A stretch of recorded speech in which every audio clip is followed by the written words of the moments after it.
Entonces, muy buenos días, hermanas, ¿cómo están? Muy bien, alegres, ¿no? Entonces vamos a ver si terminamos nuestro primer periodo, ¿no? Quedamos que íbamos a hablar de ¿qué? ¿Se acuerdan? El Apocalipsis, que había un texto muy bonito. Este texto escrito por San Juan. San Juan es enviado por los opositores al cristianismo en los primeros tiempos.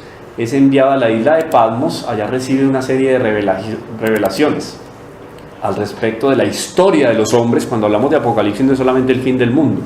A veces la gente tiene la idea de que no, Apocalipsis, ¡ay, qué aterrador! No, Apocalipsis es una visión sobrenatural que tuvo San Juan sobre la historia de la humanidad. O sea, él abarcó con una serie de participaciones místicas que le dio Dios, le otorgó Dios por medio de una gracia. ¿De qué? De todo el panorama que los hombres vivieron y vivirían hasta el fin del mundo. ¿Está bien? Esa es la visión del Apocalipsis. Y evidentemente en el Apocalipsis no podía dejar de faltar un personaje muy interesante en la historia de la salvación, que es la Santísima Virgen María.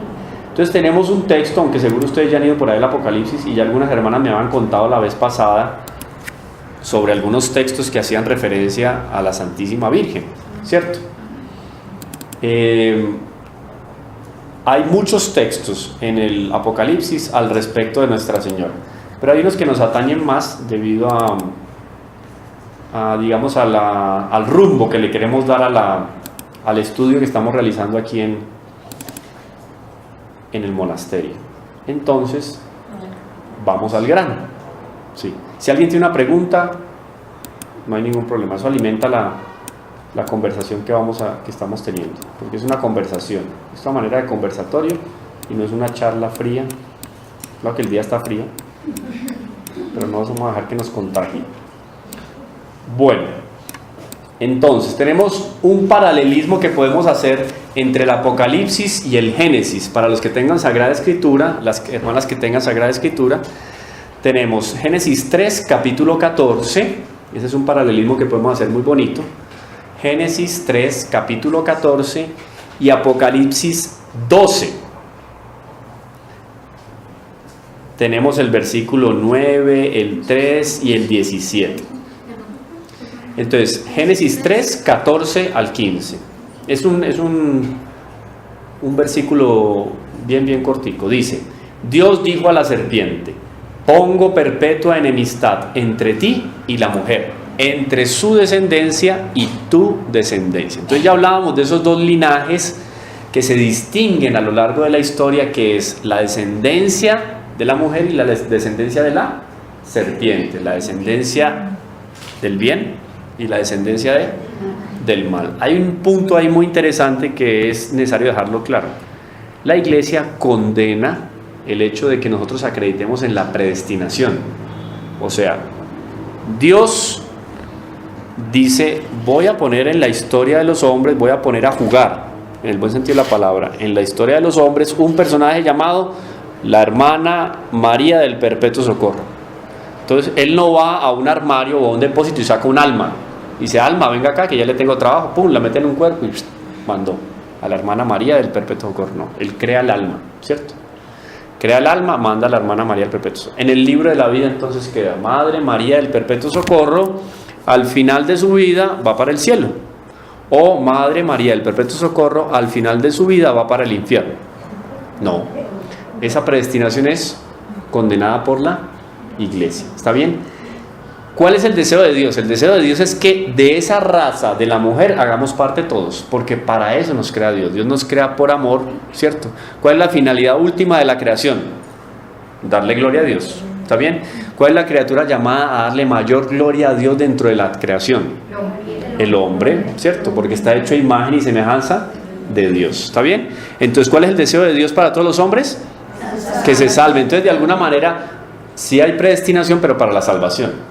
Sin embargo, Dios no nos obliga, porque Él nos da algo que se llama el libre albedrío, ¿no? Y permite que el hombre opte por el camino A o por el camino B. Non datum tertium, no hay tercer camino. Ah, no, yo no me voy para eso del infierno es muy tenaz.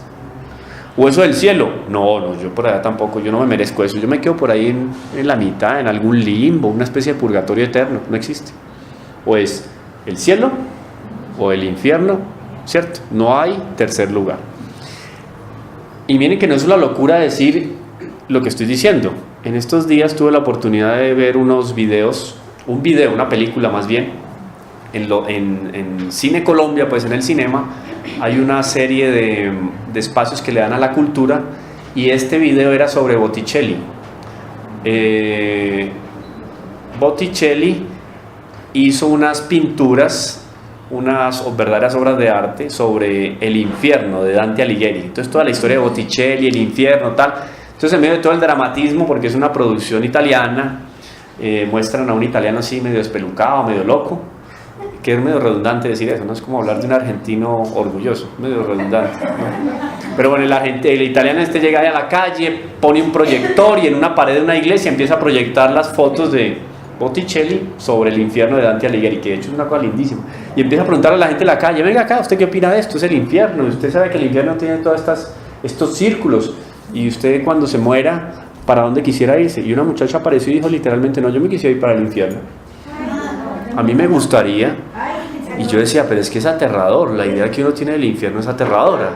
Ella decía: no, yo me quiero ir al infierno. Entonces hasta allá llega la locura del mundo moderno, y eso está ahí en el video, pues que tenga posibilidades de después ver el video, que de hecho es muy bien hecho, porque es inclusive algunos de los bocetos que hizo Botticelli están hoy en día en el Museo del Vaticano. Entonces algunas tomas de las obras del Vaticano, una cosa muy bonita. De hecho es un trabajo muy lindo y casi que en miniatura, ¿no?, que él pintó, pero para que ustedes vean que puede existir esa posibilidad. El caso es que podemos hablar de una predestinación, oído, en el buen sentido de la palabra, de que cuando Dios nos hace salir de sus manos, la misericordia de Dios se manifiesta en cada uno de nosotros, pasamos del no ser al ser. Eso debe ser maravilloso. ¿Ustedes nunca se han puesto a pensar en eso? La alegría que sintió Lázaro, por ejemplo, al resucitar, es más o menos eso. Esa alegría de ver que el alma, o de sentir que el alma se une al cuerpo, o sea, porque el cuerpo y el alma están unidos. Nosotros podemos decir que somos almas encarnadas o cuerpos espiritualizados. Entonces, cuando el alma no tiene el cuerpo, de alguna manera siente soledad. Y el alma como que está en el cielo, bueno, está en la visión beatífica, no tiene necesidad, no tiene todo porque está con Dios, pero de alguna manera como que está esperando encontrarse con el cuerpo primero para contagiarlo de la gloria que tiene, ¿cierto? Y además hace parte de él. Por eso es que la resurrección de los cuerpos es un hecho revelado en la Sagrada Escritura y es dogma de la Iglesia. Está en el credo, lo rezamos, ¿cierto? La resurrección de los muertos, donde el alma glorificada o el alma que viene del infierno condenada se une al cuerpo y hace partícipe de los beneficios o de las penas que está cargando. Pero entonces hay una unión así pues estrecha, ¿no?, que no se pueden separar. Y cuando se separan, una especie de angustia de una, ¿cierto?, de una sustancia con la otra por volverse a encontrar, ¿cierto? Entonces, ¿cuál es el deseo? Nosotros, esa alegría del pasar del no ser, pues es que en el no ser no tenemos tristeza, porque no somos. Pero en el momento en que empezamos a ser, porque Dios dice: te quiero en la historia y eres fruto de mi amor, si uno tuviera en ese momento conciencia, yo no sé si cuando estemos en el cielo vamos a tener conciencia de lo que pasó en ese primer instante de nuestra creación. Eso sería muy lindo. O sea, alabar a Dios y darle gracias porque nos dejó existir. Eso es una maravilla. Pues para un retiro espiritual uno pensar en todo lo que Dios le dio solo por el hecho de colocarlo en el vientre. Ahí ya recibió el alma. Nuestra Señora es la única que desde ese primer momento de la concepción tuvo uso de razón y pudo darle gloria a Dios y agradecerle. Pero pronto en el cielo nosotros nos vamos, no sé cómo será eso. Esperemos a que llegue, el primero que llegue al cielo le cuenta a los demás. ¿Está bien? Bueno, diga, hermano. Entonces la iglesia, ¿qué es lo que condena? Esa predestinación de que, por ejemplo, hablando de Judas, no, Judas fue creado para traicionar a Dios. No. Eso está condenado por la iglesia. ¿Está bien? Inclusive decir, Pedro fue creado para ir al cielo. No. ¿Está bien? La única certeza de que se tiene de un alma que está en el cielo es cuando la iglesia la canoniza. ¿Está bien? De ahí en adelante, nada más. Entonces lo que condena a la iglesia es esa predestinación, ¿sí? Y otra predestinación es la difundida por Lutero. Entonces Lutero, que decía: ya todos estamos salvados porque Jesús murió por nosotros en la cruz. Entonces, hermano, no se preocupe, haga lo que haga, Dios murió por usted en la cruz. Y hay muchos, infelizmente, muchos cristianos que hoy en día tienen esa mentalidad. Entonces ya decía un obispo europeo hace algunos siglos en Europa, tiene unos escritos muy bonitos al respecto de la espiritualidad, decía: no hay cosa que haya llevado más almas al infierno que la misericordia de Dios. ¿Cómo así? Es eso, esa predestinación mal entendida. Entonces, como Dios es solo amor, yo hago lo que quiera, porque al final de cuentas, si me voy al infierno, al fin de los tiempos Dios va a cerrar el infierno, entonces nos vamos todos para el cielo. Pagó un ratico, pero después, porque es que Dios es amor. Entonces, ¿cómo conciliar el amor con la justicia de Dios? Bueno, eso está resuelto por la iglesia, así que no lo vamos a conversar acá. ¿Está bien? ¿Cómo se podría entonces eso dijo interpretar? Orígenes también entró por ahí, por eso quedó fuera. ¿Cómo se podría entonces interpretar las palabras del Evangelio cuando Jesús hace la oración y dice: Padre, solo se perdió el que tenía, el que tenía que perder? O sea, ya sabía. Pues él está hablando ahí como Dios, entonces fuera del tiempo él ya conocía. O sea, eso es otro misterio. Él ya conocía, no estaba predestinado, porque dependía era de la voluntad de Judas, no de Dios. Dios le dio las gracias suficientes para que él se salvara. Es más, algo muy bonito que decía un pensador, ustedes lo deben de hablar, el doctor Plinio Correa de Oliveira, decía algo muy bonito, que Judas recibió las gracias necesarias no solo para salvarse, sino para santificarse. Y si él, después del pecado terrible de haber entregado a nuestro Señor en el huerto, haber ido a combinar la muerte de nuestro Señor con el Sanedrín, etcétera, hubiera acudido donde Nuestra Señora, a pesar de haber entregado a nuestro Señor, a pesar de haber llevado la muerte a nuestro Señor, él hubiera podido morir en santidad. Y quién sabe si no hubieran sido 3 las cruces, sino 4, porque Judas hubiera tenido la gracia de morir al lado de nuestro Señor Jesucristo en una 4ª cruz. Y sería un modelo de arrepentimiento que ni San Pedro. Entonces Judas estaba predestinado ¿para qué? Para la salvación. Solo que dependía de quién. De él. Es un contrato bilateral. Dios no nos obliga. No obligó a la Santísima Virgen. ¿Está bien? Entonces eso hay que tenerlo muy, muy claro. Para que la misericordia de Dios y la justicia sea equilibrado. Si no, vamos a vivir como Lutero quería que viviéramos. ¿Sí?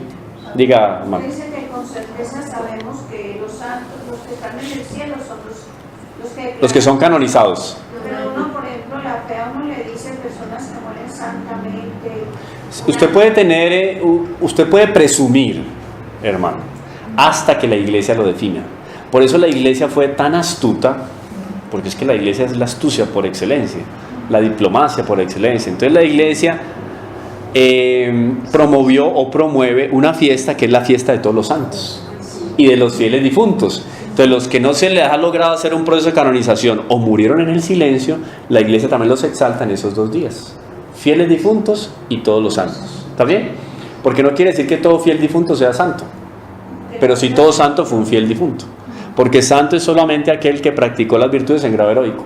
Puede ser que una viejita muy buena, muy bondadosa, muy buena mamá murió por allá en el Baupés, en una chocita, sola, abandonada, pero murió bien. Es un fiel difunto. Otra cosa es decir que ella es santa, porque nadie la conoció, nadie la vio practicar en grado heroico las virtudes, pero murió bien y murió asistida, se fue al cielo.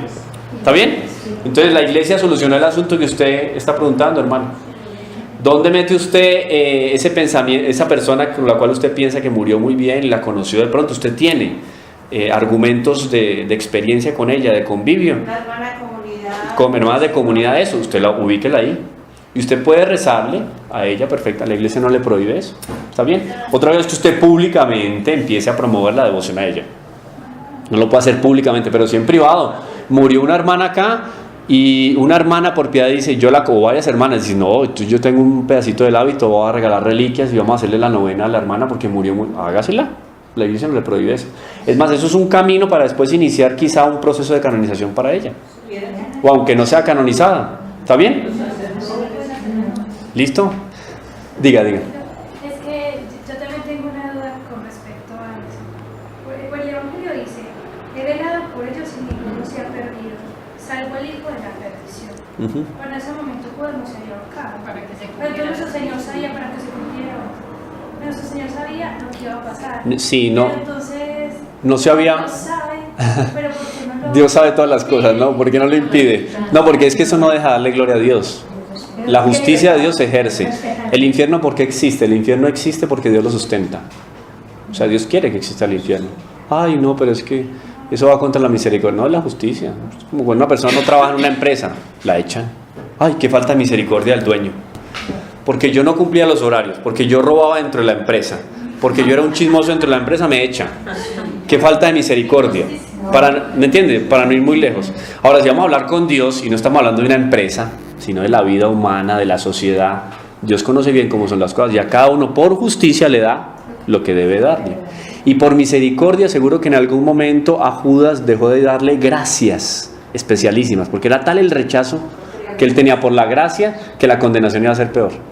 Por eso la persona muere cuando tiene que morir. Si es un día después, no es lo más perfecto, porque cuando Dios decreta la muerte de una persona es para que esa persona tenga más gloria en la vida eterna o tenga menos perdición en la vida eterna. Entonces es misericordioso a la hora de la muerte. ¿Está bien? ¿Cuál es el misterio ahí? El misterio ahí es que Dios está fuera del tiempo. Entonces, como Dios, Jesucristo, conocía cómo estaba el alma de Judas y que las gracias que él le estaba dando, porque es que él rezaba por él. ¿Usted cree que después de mojar el pan, o sea, estaba en pecado mortal Judas? Judas ya tenía en la cabeza el pecado, ya tenía concebido el plan para entregar a nuestro Señor. Nuestro Señor era la comunión, y con la comunión entró el demonio. O sea, hay una posesión especial. Ya el mal dentro de Judas es más radical que un simple, digamos, entre mil comillas, un simple pecado mortal.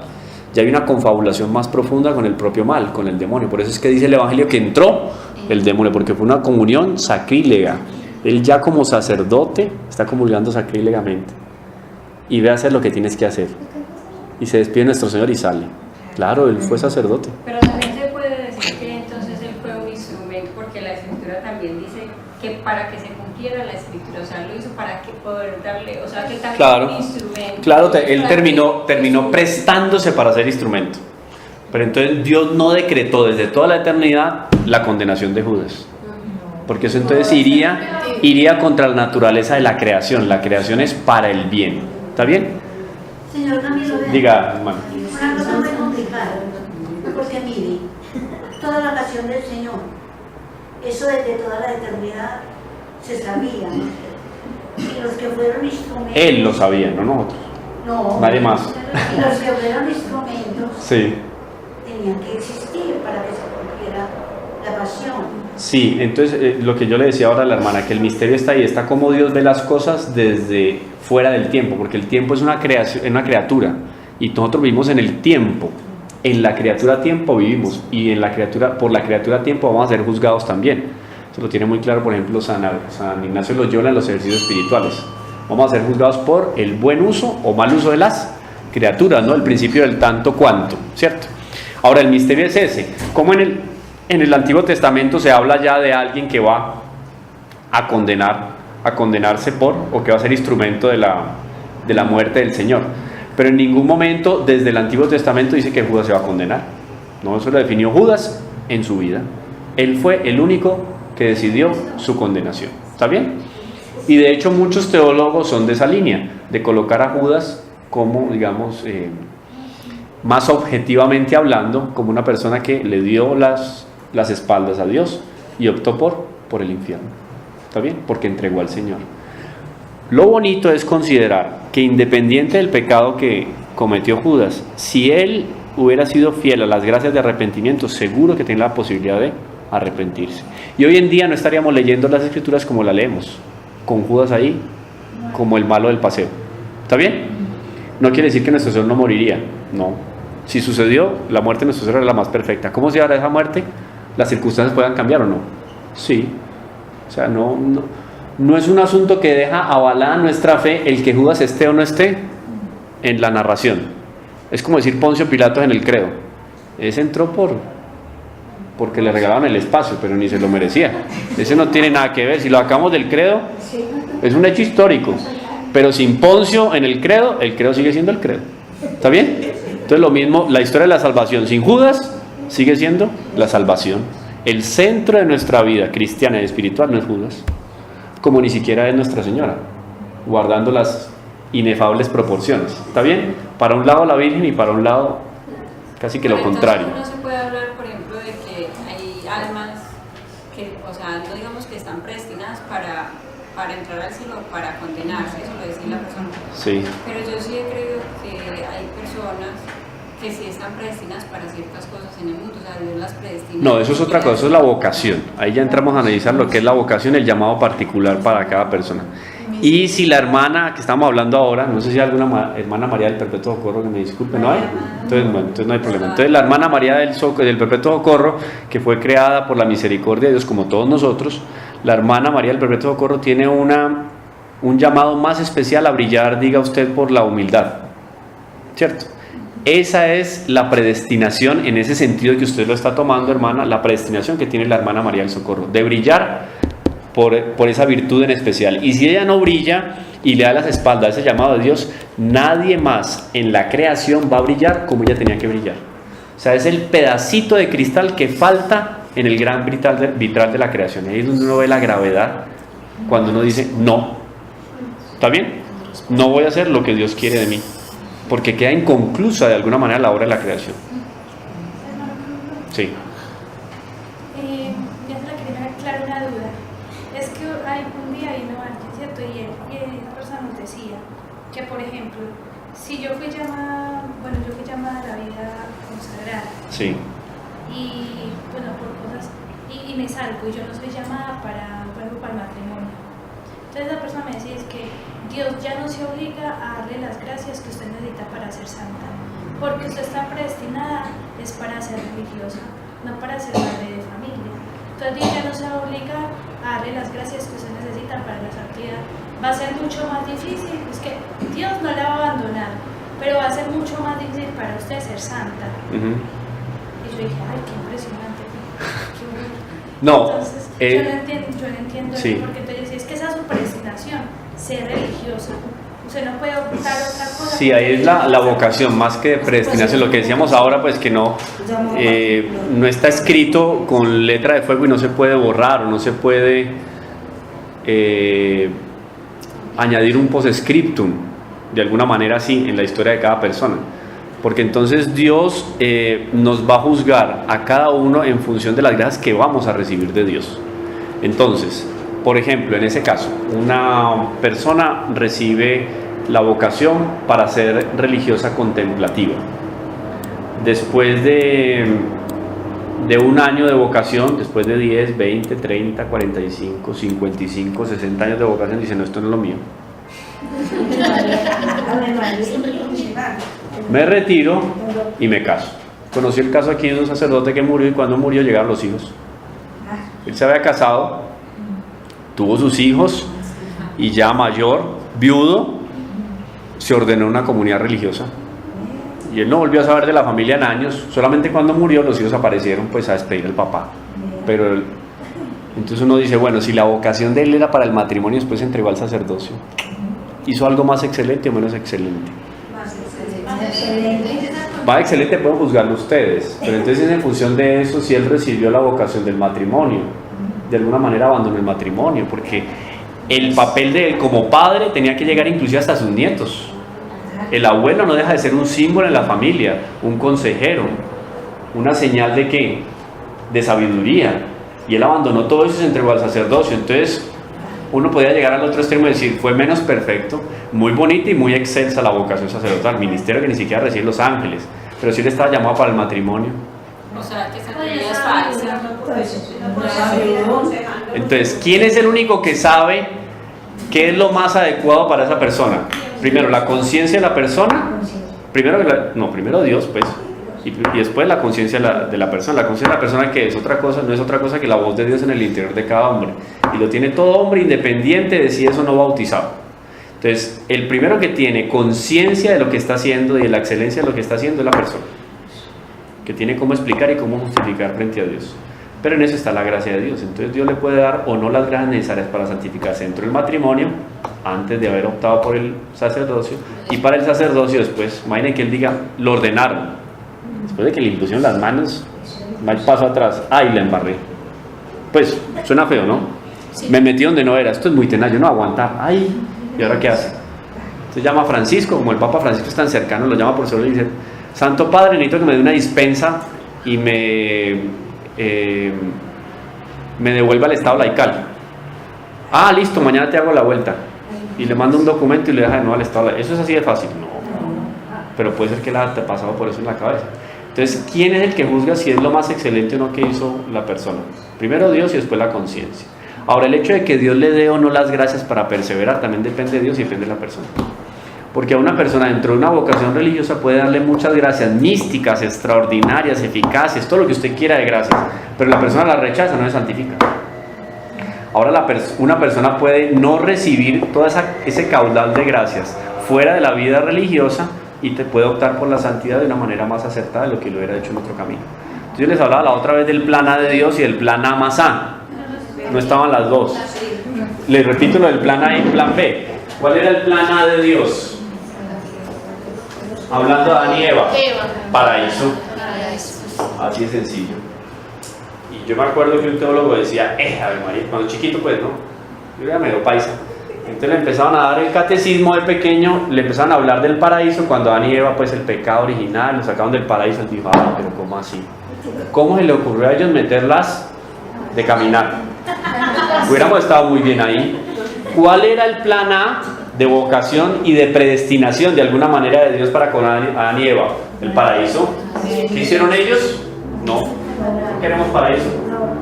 ¿Qué les dio Dios? Un plan B.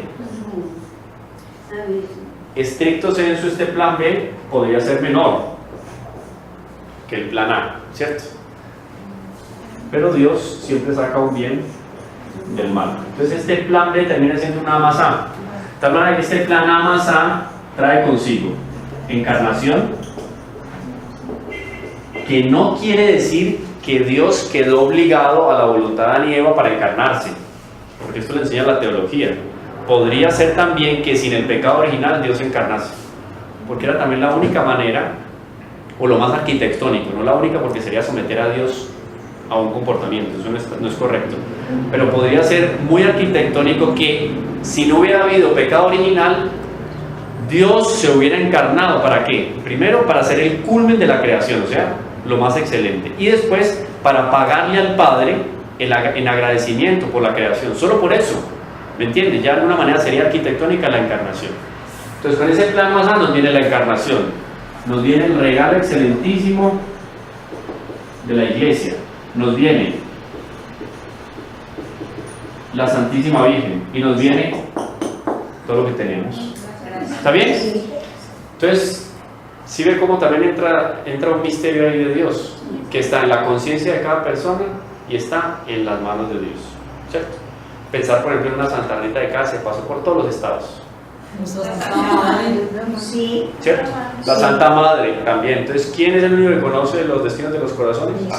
Entonces, ¿cuál puede ser la tentación en medio de un discernimiento vocacional? ¿Cuál puede ser la tentación? Si yo estoy optando por el auténtico plan A de Dios o por el plan A más A.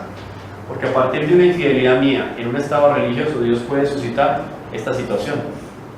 Pero puede ser que después de una vocación religiosa A, yo llegue a una situación A más A sin pasar por la ofensa a Dios.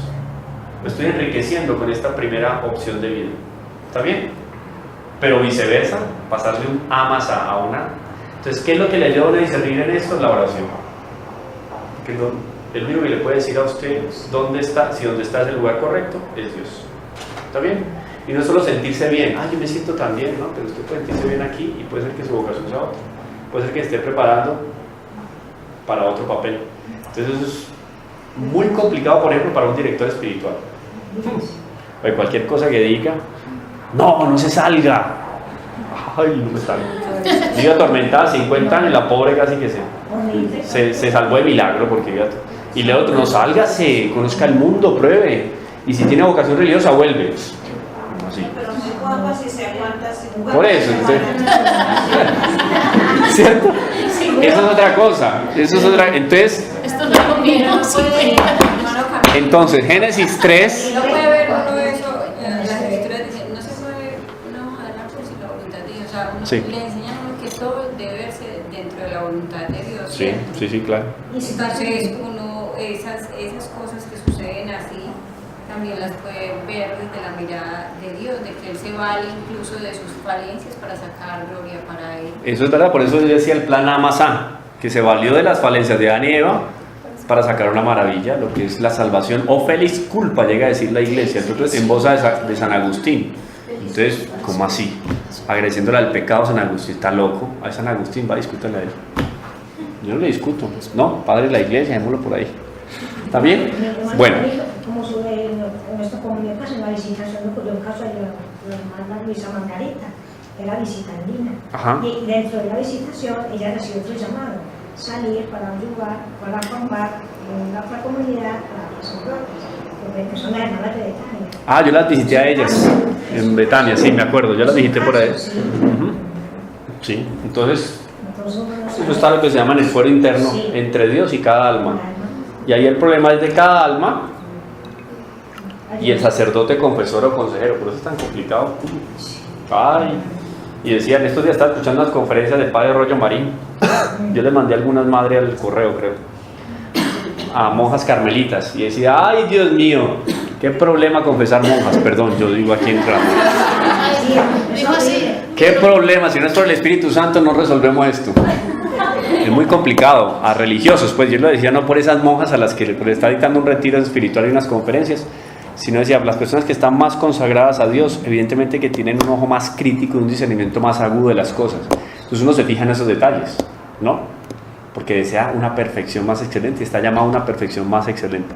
No quiere decir que quien no está en la vida religiosa no está llamado a una perfección, pero de manera especial quien optó por la vida religiosa o clerical, ¿no? Y clerical en un grado sumo, digamos, de alguna manera. Entonces es muy complicado. Solo la oración y la voz de Dios es la que le manifiesta a uno auténticamente lo que es la voluntad, ¿sí? Y eso en el caso de Judas también. El único que sabía cuál era su relación con Dios es Judas, está en la conciencia. Por eso Dios es el único que tiene la potestad de decir lo que dijo con respecto a Judas, porque ya conocía el alma, a dónde había llegado. Era tal el estado de corrupción de Judas que él decía, ya no hay vuelta atrás, o sea, ni porque yo le dé gracias. De tal manera él estaba aferrado con la voluntad al mal. Eso es gravísimo, llegar a ese estado. ¿Por qué lo llama hijo de la perdición? La perdición, uno llama, o sea... No, del mal, de que ya se entregó al mal, sí.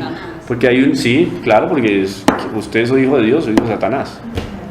Perdió la fe, está matando al propio Dios, perdió la fe. ¿Es hijo de quién? De Satanás, de la perdición. Gravísimo, es un insulto histórico de nuestro Señor.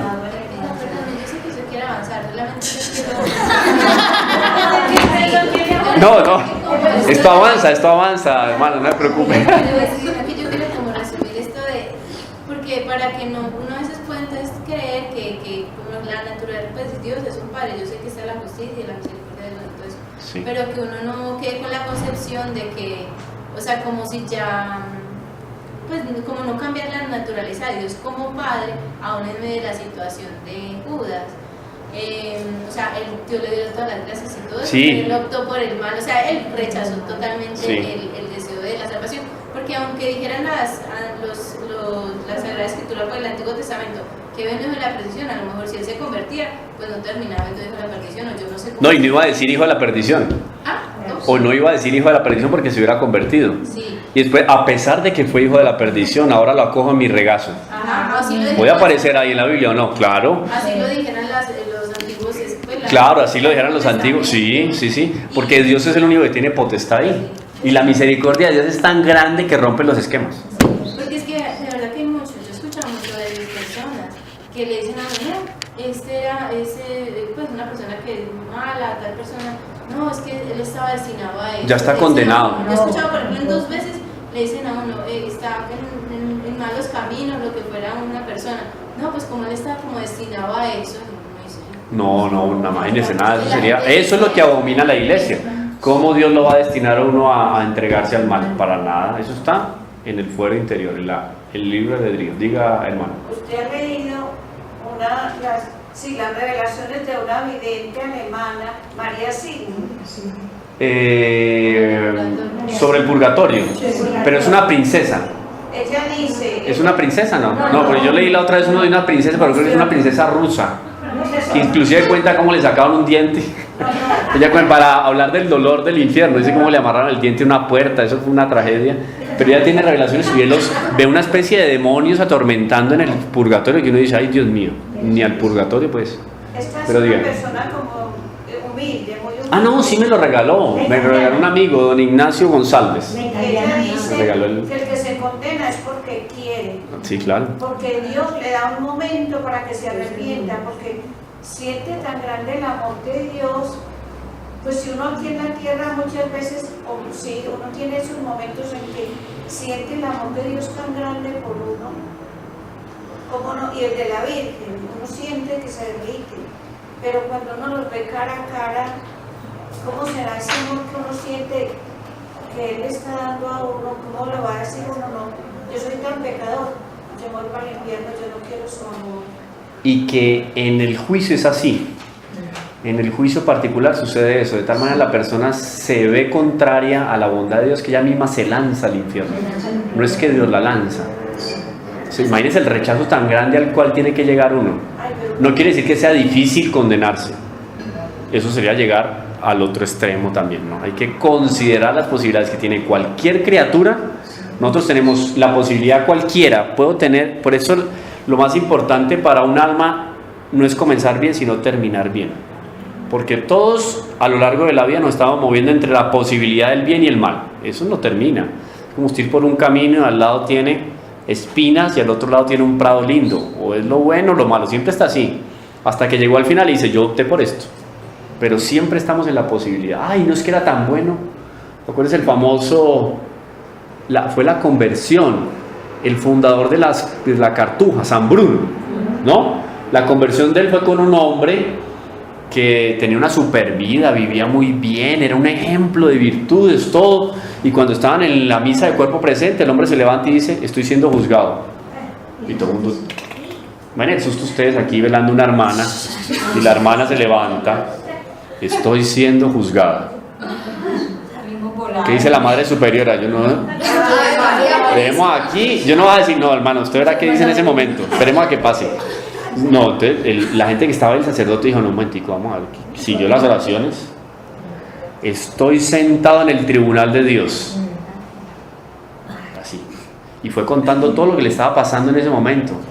Fui condenado. Cuando yo fui condenado y cayó, empezó a esparcirse un olor a azufre, ¿no? Muy concomitante o connatural al hecho que se había dado.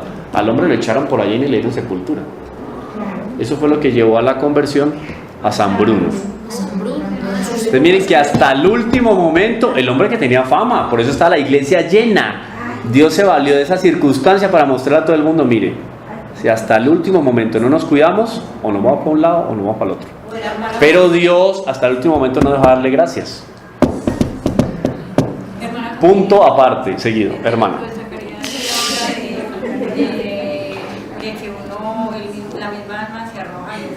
Esas fueron las revelaciones que tuvo Sor Faustina Kowalski, que nuestro Señor le decía a ella que el Rosario de la Misericordia era uno de las gracias que Él daba para los últimos tiempos y que era una red que Él ponía entre el cielo y el infierno para que al alma que se le rezara ese rosario en el momento en que estuviera agonizando, y Él le concedía la gracia de la salvación, del arrepentimiento, porque habían almas que en ese momento era tal la culpa que sentían que ellas mismas abrían esa red que Él había tendido para que no cayeran. La rompían, pues. Y ellos mismos la abrían y se lanzaban, porque ellos no resistían la misericordia de Él, aunque Él mismo se las daba en ese momento. Imagínense, eso termina siendo también un misterio, como Dios, esa misericordia como que quiere robarnos al mal, para el bien, ¿no? Esa misericordia es esas cuerditas que veía San Juan Bosco en los sueños, ¿no? Que veía cuerdas, veía cuchillos que lo libran a uno de los vicios, no sé qué, la oración, etc. Dios siempre está lanzando instrumentos en la vida para que uno se agarre de él y no se suelte, y eso hasta el último momento. El escapulario de Nuestra Señora del Carmen también, esa es la promesa, ¿no? Quien porte devotamente el escapulario o la medalla milagrosa, según el decreto de San Pío X también, quien lo lleve devotamente va a recibir las gracias necesarias para la salvación el día de su muerte, y el siguiente sábado a su muerte va a ser sacado del purgatorio. Uf, que ya es mucho que decir. Sábado. Bueno, pues eso cuando tengamos la oportunidad de hablar del purgatorio, que hay un libro muy interesante al respecto del purgatorio, lo hablamos. Por ahora seguimos con lo que no hemos comenzado. Llevamos 1 hora de introducción, ¿no? Entonces, Génesis 3, entonces nos habla sobre los dos linajes, ¿no? La de la mujer y la de la serpiente. Entonces ahí entró el tema de la predestinación, que nos abrió un paréntesis. ¿Qué dice el Apocalipsis? La antigua serpiente llamada Diablo y Satán, ¿no? La antigua serpiente. Entonces una relación evidentemente entre el mal que aparece en el Génesis, lo retoma San Juan. ¿Qué más dice ahí? Dice, un gran signo apareció en el cielo, sí. Una mujer vestida de sol con la luna bajo sus pies y una corona de 2 estrellas sobre su cabeza. Está encinta y grita con dolores del parto y con el tormento de dar a luz. Y apareció otro signo en el cielo. Y ahí podríamos agregar otra que habla curiosamente, esa sí será Nuestra Señora porque está hablando de dolores de parto. Nuestra Señora exenta de pecado original, en principio no debió haber tenido, pero es para hacer una relación con ¿qué? Con la mujer pecadora del Génesis, o sea, con Eva. O sea que ahí podríamos tomar otro elemento del Génesis que dice, tendrás dolores en el alumbramiento, que es Génesis 3, capítulo 16. Entonces, ¿ven cómo hay una relación? La nueva Eva que viene a rescatar a la humanidad del pecado de la primera madre, que es Eva. Y apareció otro signo en el cielo, un gran dragón rojo, con 7 cabezas y 10 cuernos, y sobre sus cabezas 7 diademas. Su cola arrastra la tercera parte de las estrellas del cielo, y las precipitó sobre la tierra. ¿Cuánto arrastra? La tercera parte de las estrellas del La tercera parte. ¿Cuál es la tercera parte de las estrellas del cielo? La tercera parte de los ángeles. Entonces hay una discusión entre algunos teólogos que dicen, entonces los demonios quedaron en la tierra o quedaron en el infierno. Había un santo que decía lo siguiente. Pero él mismo dice que ¿qué dice? Y las precipitó sobre la tierra, o sea, ellas quedaron deambulando ¿Todas? Entonces algunos que dan una categoría de demonios a los demonios que tientan. Decía que si solamente los demonios que tientan a los hombres que están en la tierra, que no quiere decir que dejaron de estar en el infierno. Es como cuando el Sagrado Corazón de Jesús se manifiesta a Sor Josefa Menéndez o Santa Margarita María Lacob. Él no deja de estar en el cielo. Pues, ¿qué tal que bajar el cielo para venir a la tierra? Primero, qué aburrimiento, ¿cierto? Porque dejó las glorias del cielo para venirse a la tierra. Luego que eso no es teológico. Él no abandona el cielo. Entonces esos demonios no quiere decir que abandonaron el infierno y viven mejor aquí en la tierra porque es más fresquito. No, nada. Pero si esos demonios que están encargados de tentar, porque de alguna manera tienen jerarquías, por decir así, están encargados de tentar a los hombres, decía un teólogo, si tomaran forma humana taparían la luz del sol. De tal manera son multitudes. Pero esa tercera parte entonces quiere decir que la tercera parte no fue fiel a la gracia de Dios y terminaron optando por el mal. ¿Está bien? Y sigue una parte muy interesante. Sí, entonces ¿qué dice? El dragón se detuvo delante de la mujer que iba a dar a luz para devorar a su hijo en cuanto lo diera a luz. La mujer dio a luz un hijo varón, el que ha de regir a todas las naciones con cetro de hierro. Ya la parte de nuestro Señor Jesucristo. Ahí para y pasamos al versículo 17. Al 17 que dice, se enfureció. Entonces, despechado contra la mujer. Curioso, esta traducción que yo tengo acá dice, se enfureció el dragón contra la mujer. Es más que despecho. Es más que despechado. Él estaba muy enojado y todo, sí. Muy desilusionado. Entonces se fue a hacer la guerra al resto de sus hijos, los que guardan los mandamientos de Dios y mantienen el testimonio de Jesús, que serían las almas consagradas. Claro, ¿sería la raza de qué?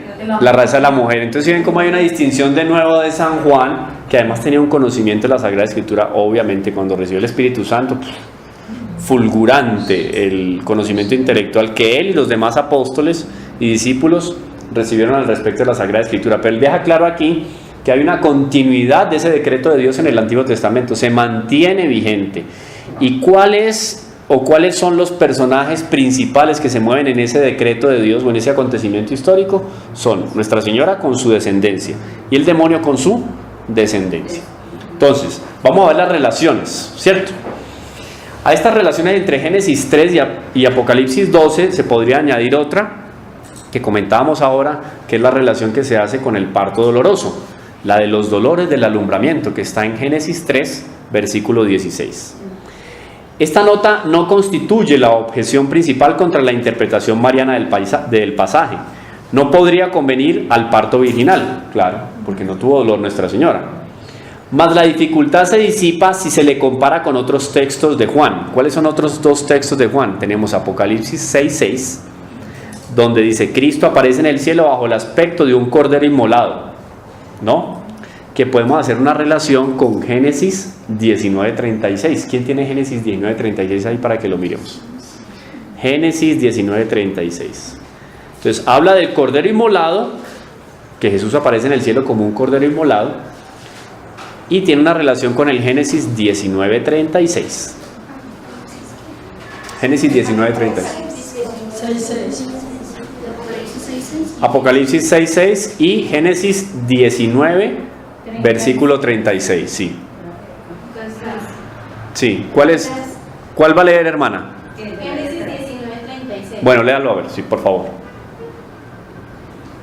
Las dos hijas de Lot quedaron encinta de su padre.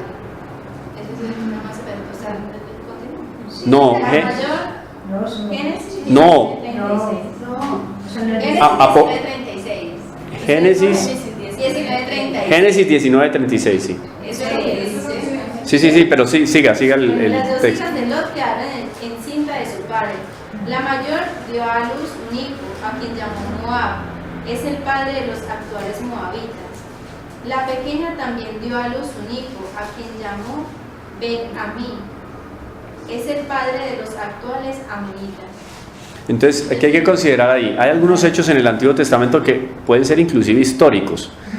Puede existir, inclusive, la Iglesia define eso y lo deja muy claro, puede haber algún tipo de imperfección, no propiamente incoherencia o error, sino algún tipo de imperfección histórica con respecto a un relato. Sin embargo, la esencia del relato, del mensaje bíblico debe mantenerse, o si no, estamos malinterpretando la Sagrada Escritura. Entonces, algunos hechos que para nuestro convivio humano o para nuestro contexto social queda chocante.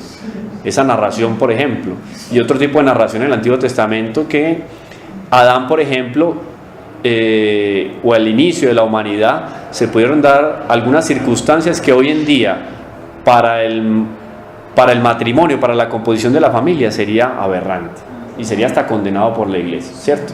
El caso es que en el Apocalipsis deja claro Dios que cualquier circunstancia que se da en la historia es porque Él lo permite, y podemos volver al caso de Judas y lo que hablamos ahora de la predestinación. Entonces, hablar de un cordero inmolado y hacerle referencia a Dios, o sea, matar a Dios en el fondo, porque es que los israelitas, ¿qué hacían en el rito de la Pascua? Ellos estaban llevando adelante una ceremonia que era una prefigura del sacrificio que se iba a dar plenamente en la cruz. O sea, ellos estaban haciendo ahí prefigurativamente la muerte de Jesús. Ellos estaban matando a Jesús, estaban haciendo una muerte de Jesús, estaban estructurando una muerte del propio Dios. Es lo que hace el sacerdote en el altar, que hace una renovación incruenta del sacrificio del Calvario. O sea, se está dando la muerte en nuestro Señor ahí, y hay un sacerdote que está haciendo ese ofrecimiento.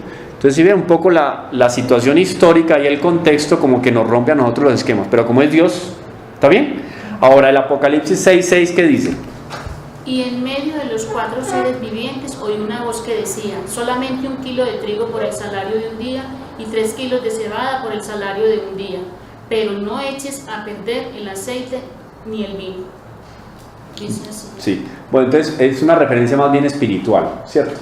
Al respecto de los frutos de la muerte de nuestro Señor Jesucristo, ¿sí? Pero cuando habla de la muerte del Cordero, ¿qué es? En el fondo, lo que nos va a nosotros a conquistar gracias nuevas y extraordinarias para que el plan de la salvación se complete. ¿Está bien? ¿Qué quiere decir? La muerte de Dios conquistó grandes tesoros espirituales. Ahora nosotros estamos en obligación de poner a evolucionar, a nutrir y a producir lo que Dios nos está dando, ¿sí? Entonces sigamos con la lectura. Dice: los dolores de la mujer que aparece igualmente en el cielo, en Apocalipsis 12:2, están en función de la inmolación del Cordero Celestial. Los dolores que Nuestra Señora tiene interiormente son como que dolores de parto por el Cordero. ¿Está bien? Entonces una relación a los dolores que Nuestra Señora tuvo, a pesar de ser una criatura concebida sin pecado original, pero que Dios le permitió participar de la condición humana, del dolor, ¿para qué? Para que se asociara a la gloria del Calvario. ¿Está bien? Hermano Camilo, ¿cómo Sí. se puede interpretar ese pedacito ahí de ese mismo capítulo, en el Sí. versículo 13, cuando dice: cuando el dragón vio que había sido arrojado a la tierra, persiguió a la mujer que había dado a luz a un hijo varón, pero se le dieron alas a la mujer, 2 alas de águila grande, para que volara al desierto, a su lugar, lejos del dragón, donde tiene que ser alimentada un tiempo y tiempo y medio?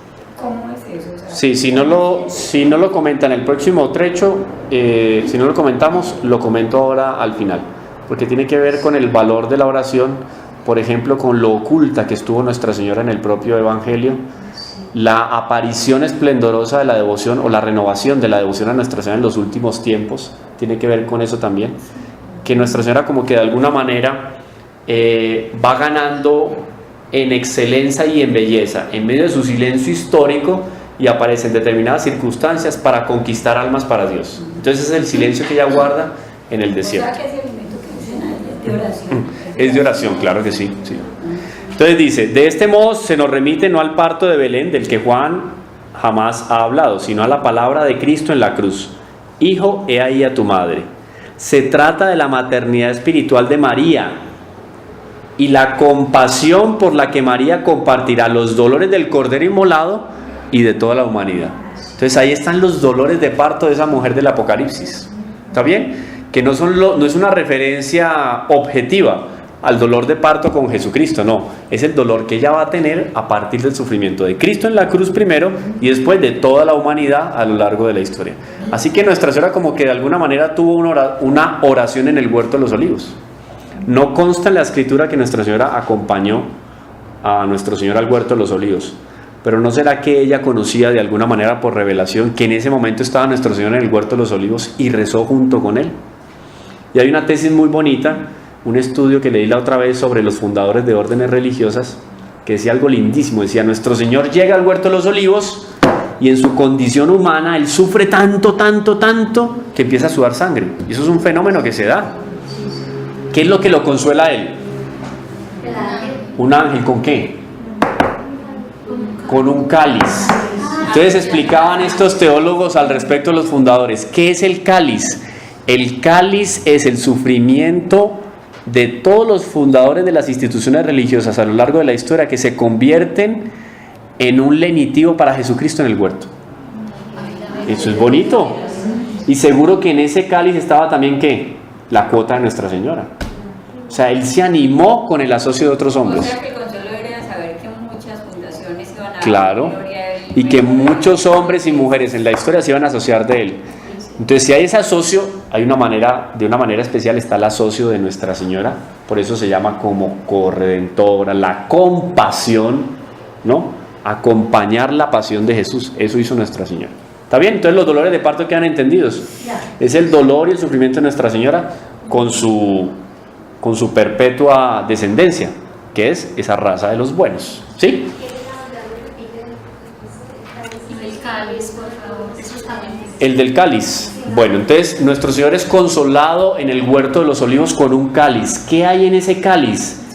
Es la contribución, el lenitivo que los hombres y mujeres a lo largo de la historia, con la fundación de órdenes religiosas e instituciones, aporta a Nuestro Señor para consolarlo en medio del sufrimiento.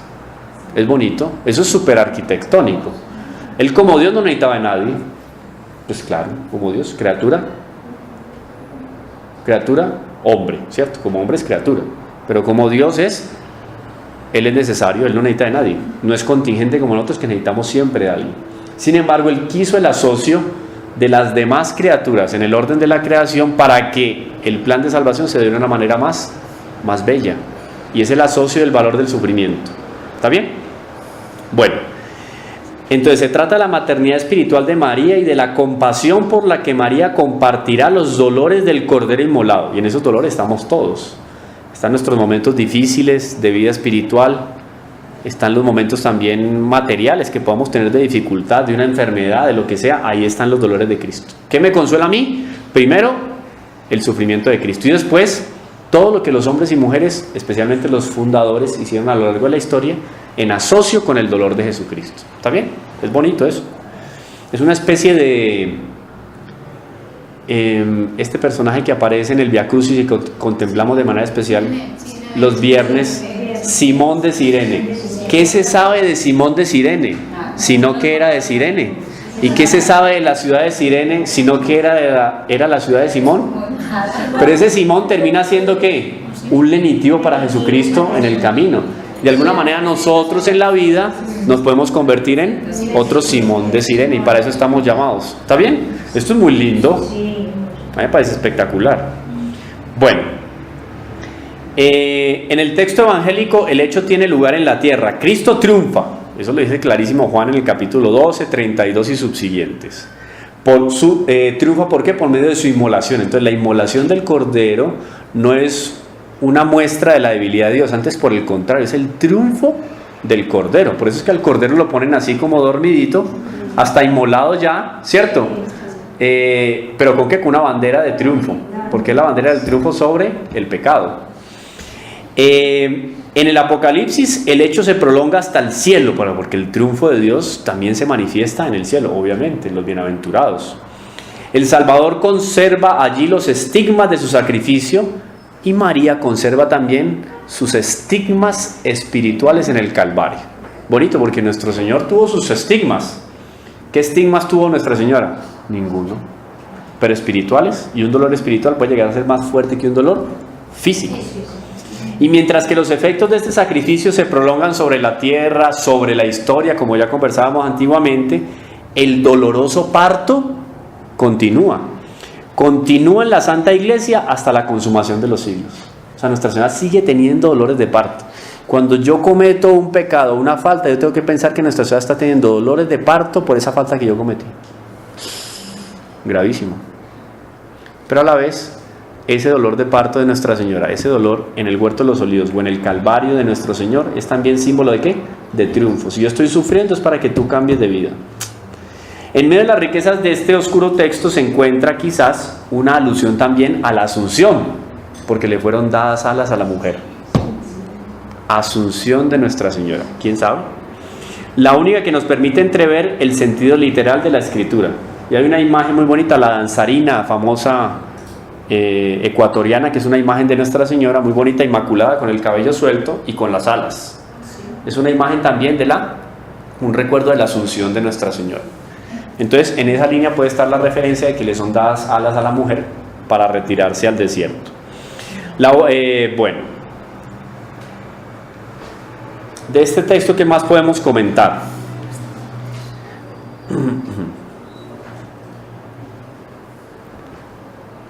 Jesús dice a sus apóstoles, bueno, esto aquí sería otra referencia al Apocalipsis, yo creo que podemos pasarlo como para que podamos terminar el primer periodo. No hemos terminado el primer periodo. Bueno, resulta que aquí hay un hecho histórico muy interesante que vale la pena resaltar, y es un acontecimiento que se da en el siglo XVI. Curiosamente, en medio de las disputas entre protestantes y católicos, terminan por ponerse de acuerdo al respecto del silencio de Nuestra Señora en la Escritura. Sí, nadie lo discute porque está en los evangelios, ¿cierto? Hay un silencio evidente de Nuestra Señora. Este fue el pretexto para unos de renunciar a toda la mariología, para los protestantes. Entonces, como habla tan poco, pues no hablemos de ella.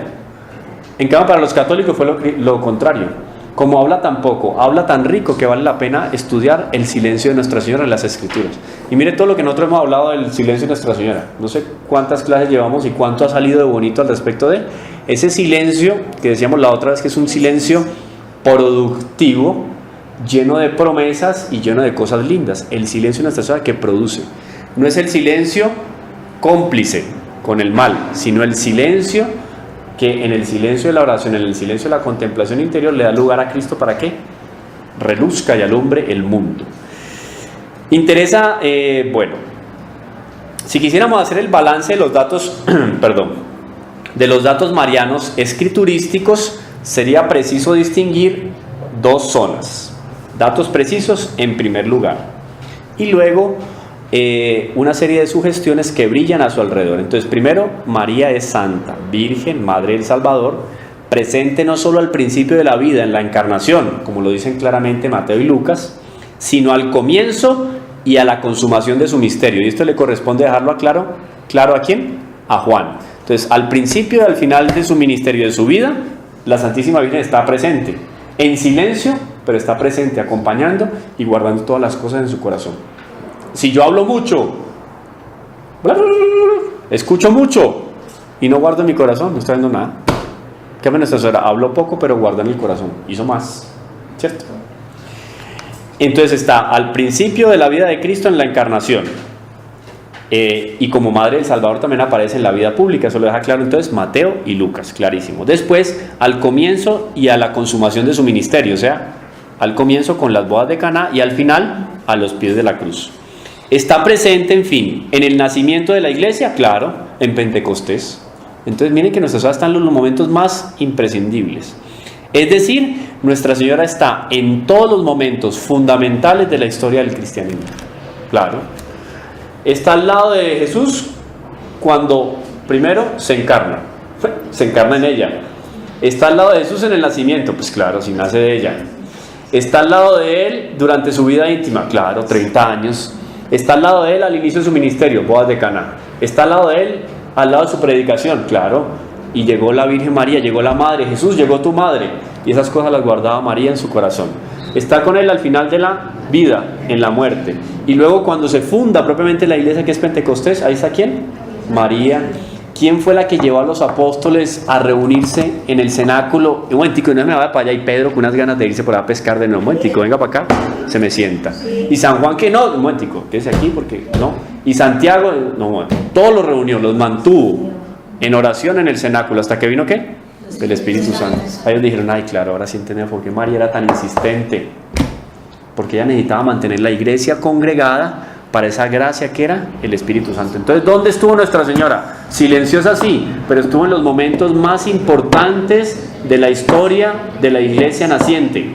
Ahí está. Bueno, ahora la presencia de Nuestra Señora, como no es propiamente comunicativa en palabras, su presencia se da en dos circunstancias especiales, o se manifiesta, y esto tengámoslo muy en cuenta. La presencia de Nuestra Señora en ese primer periodo silencioso en la iglesia se hace evidente en dos momentos, en la fe y en la oración. Ahí es que habla Nuestra Señora. Nuestra Señora habla con fe.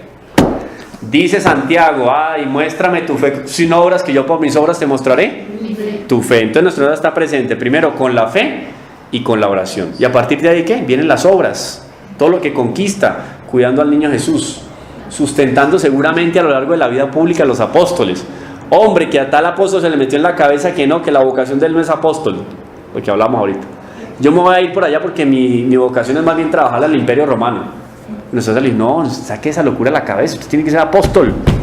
Y lo ayudaba en la perseverancia Nuestra Señora. ¿Está bien?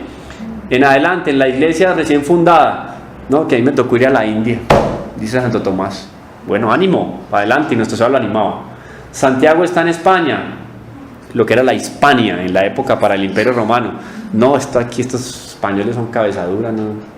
Yo hablo de Jesús y entra por uno y sale por el otro. Se desanimó Santiago. ¿Qué hizo Nuestra Señora? Se fue hasta allá y lo acompañó. Prueba de eso, el Pilar de Zaragoza.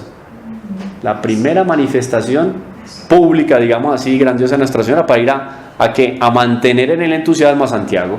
Conquistó España. España, una de las más grandes naciones al servicio de la iglesia. La catolicísima España, la única que recibió el título de los Reyes Católicos, ¿no? Y de ahí en adelante. Entonces esa presencia de Nuestra Señora de fe y oración es que lo que más produce en la iglesia. Por eso yo no tengo que preocuparme de que no, yo no hablo, yo soy gago, tartamudo, como Moisés. Ay Señor, pero yo soy gago, tranquilo que, ¿no? Con mi gracia todo va para adelante. San Pablo también preocupadísimo porque era medio tempestuoso, así de un temperamento sanguíneo. Eso le dice, todo lo puedo, dice San Pablo, todo lo puedo en aquel que me conforta. Entonces lo importante es la fe y la oración. Y esa es la manifestación de Nuestra Señora en esos primeros tiempos de la iglesia. Entonces es un silencio, súper productivo, ¿no? Súper constructivo. ¿Está bien? Camilo, Sí. yo creo que la presencia de Nuestra Señora es evidente en la fe y en las obras. Usted La fe y la oración, sí, está unido lo uno con lo otro, porque lo decía, esa fe de Nuestra Señora acompaña al Salvador en el nacimiento, lo cuida, la obra de cuidar a nuestro Señor, ¿cierto? Lo protege también, y a lo largo de la vida pública las obras también con los apóstoles que él llevaba adelante. Entonces fe y oración, pero a partir de ahí, y a partir de la fe, vienen las otras 53 virtudes que están definidas por la Iglesia. Todas las practicó Nuestra Señora. Entonces en medio del silencio, todas esas virtudes burbujeando dentro de Nuestra Señora y peleándose el primer puesto, porque esa era la pelea de las virtudes dentro de Nuestra Señora. ¿Cuál va a ser la primera? Y todas querían manifestarse. ¿Está bien? Eso se manifestaba como en obras, lo dice Santiago. Bueno, terminamos el primer periodo de Nuestra Señora y pasamos al segundo periodo de la presencia de María, que sería del Evangelio de Juan, que nosotros decimos que, o conocemos, más bien por lo que la Iglesia nos enseña, los teólogos, los biblistas, que la Sagrada Escritura, el Nuevo Testamento, los libros del Nuevo Testamento fueron escritos más o menos entre el año 50 y el año 100. Y San Juan, por diferentes circunstancias, terminó escribiendo al final del siglo I. Entonces vamos a ir en un periodo que va desde los escritos de Juan hasta el concilio de Éfeso. ¿Está bien? Es un periodo largo, son 3 siglos y medio más o menos. Sí, del año 90 al año 431, que es el concilio de Éfeso, donde es proclamado el dogma de la maternidad divina de Nuestra Señora. ¿Está bien? Ese sería entonces nuestro segundo periodo. Del Evangelio de Juan al año 90 al concilio de Éfeso, año 431.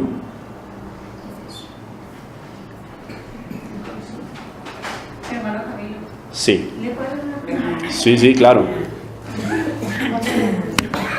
Nada más pregunta, no, sino que, o sea, reverente, ¿cómo interpreta usted esta parte?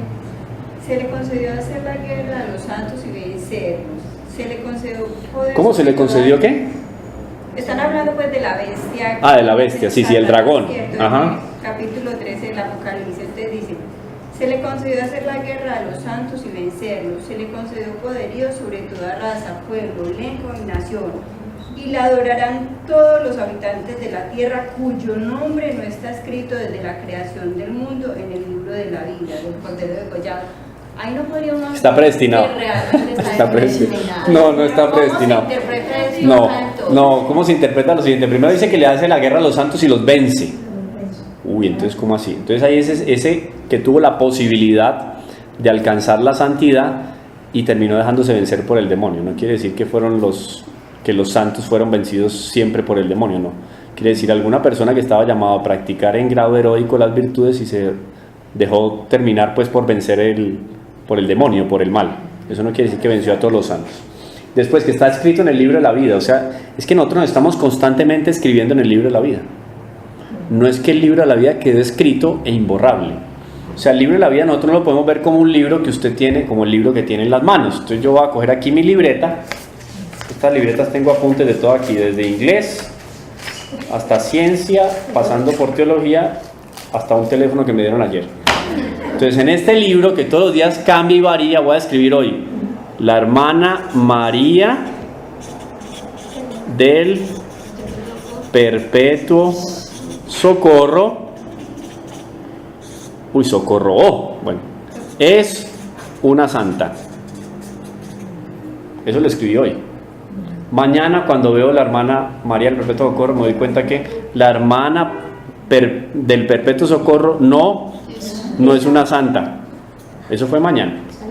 Yo voy variando ese libro de la vida.